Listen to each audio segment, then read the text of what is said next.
Okay, well, I'm sorry I can't talk to you and see you at the same time, but I want to make sure you can actually see what I'm doing here on the page. So that's kind of more important at the moment. Okay, I'm going to start out with gloves, and there's a couple things along the way I'm sure that I haven't mentioned that we need, so I will do that as we go. The first thing we're going to start out with is really simple. It's the Tim Holtz techniques. I'm going to start by doing it on aluminum foil for the first one so you can see how these work. And since you can rewind, I'm not going to worry about going fast or slow. So I'm going to start out, I have 3 colors of ink.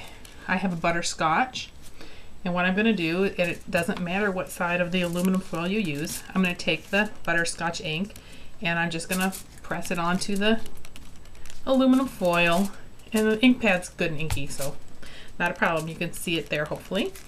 I'm also going to take a second color, which is raisin, and I'll add that onto my aluminum foil.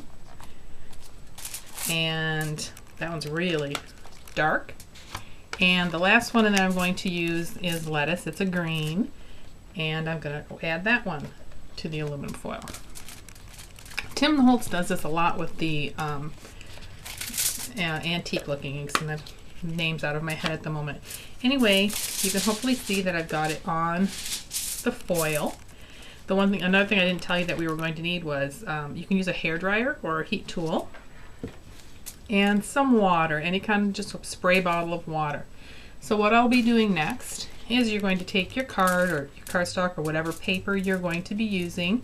This is watercolor paper. I'm going to spritz the ink on this piece of aluminum foil with water until I actually have water beads. So you want a pretty fine mist. I'm going to mist over it. You can see how it beads up and begins kind of bleeding over the paper. That's what we want. So then I'm going to take my paper and I'm just going to lay it right in there, get some ink on that, and when you lift it up, it gives you a beautiful page. And you can stop right there. I can turn it bits and pieces, let that ink bleed where you want it to go, and really just set it aside and let it dry. That's it, and it's going to be a beautiful background right there. So there's our first one. Okay, I'm going to leave it as it is here and just spritz it again. You can see the water beads up. Do that same technique. Just take another piece of paper, press it in. Might be a little lighter this time, we'll see. And it does give it a little different color. What you can do with that, another one, I just call it the butterfly technique. Take another sheet of paper and just press it right on top. It will make both pages lighter. Don't worry about your backs, they're going to get inky. But it gives it a different look on your first page, and you can set that aside to dry. The next page, it's still there. I can re-ink a little longer. You can do this as many times as you want. Press it into there, and you have a whole nother sheet. Something else I like to do is once you get it to this point, dry it. Dry some of it. It doesn't have to be a lot. And then we're going to pick up some more color to make it more intense. So I'm going to dry it for just a moment.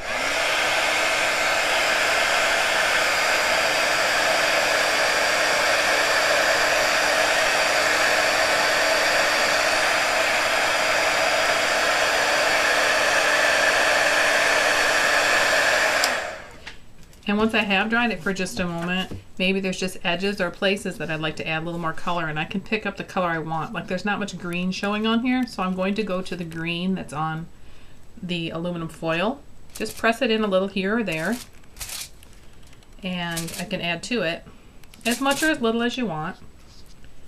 Kind of gets a little muddier at that time.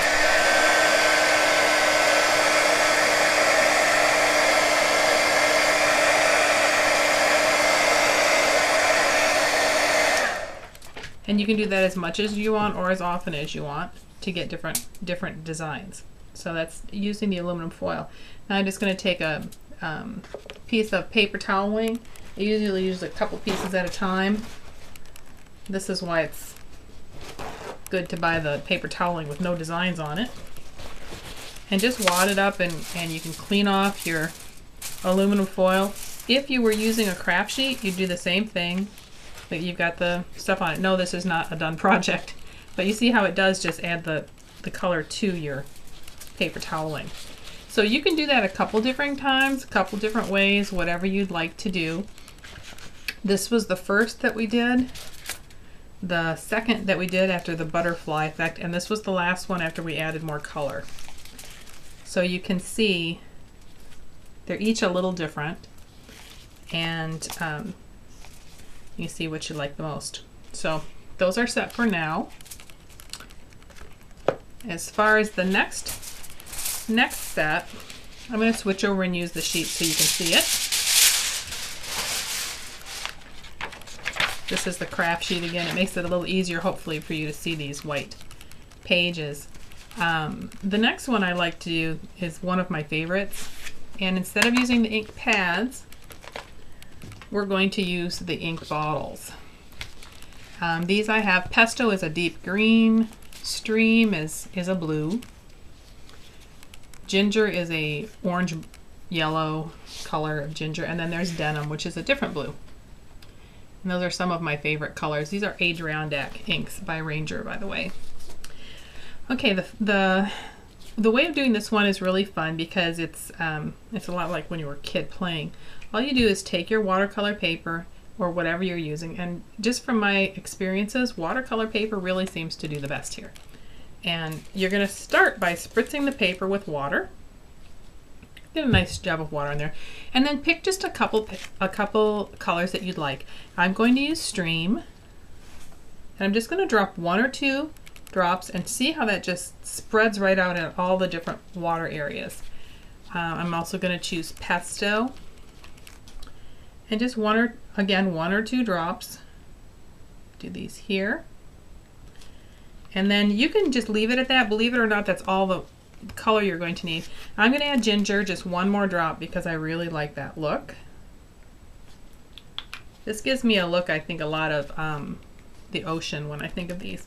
And then what you can do at this point, spritz a little more wherever you'd like, and you can either tilt it and let it spread out this way. Just kind of tilt it in different directions, and it can go right on your craft sheet. And if it's not spreading enough, just tilt it and spritz it. You can be adding as much water as you wish. I can tell I'm going to want some more of that ginger color on there. And this one I really definitely like using that butterfly effect thing with. Grabbing another sheet, just pushing it on the top. You'll have all this ink spread out, and that's okay, that's good. And you'll get quite an effect there. Kind of let everything drop off. So that's one way of getting it on there. They aren't as intense as I'd like. If you'd like, you can always, where's Ginger? Add a little more color. If there's a specific color you wanted.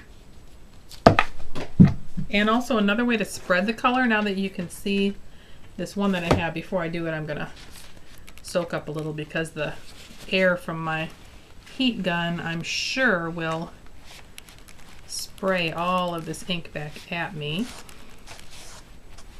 So I'm going to wipe up a little bit of it. I've got quite a bit of water on this time. And then once I've done that, I'm going to use the heat tool to spread it out.